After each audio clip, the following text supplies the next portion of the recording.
நான் தன்னந்தனியாளு நீ ஏளனமா பாரு. கொஞ்சம் நவுந்தனா இங்க 8 கோடி பேரு.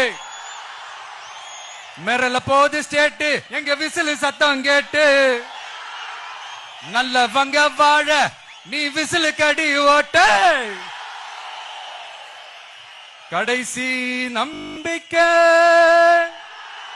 மக்களை தேடி வருது. அதை இறுக்கி புடிச்சு ஒரு வரலாறு எழுது. உங்க விஜய் நான் வர.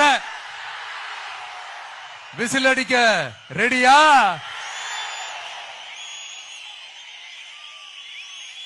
கான்பிடண்டா இருங்க. நல்லதே நடக்கும். வெற்றி நிச்சயம். மீண்டும் சந்திக்கும் வரை நன்றி, வணக்கம்.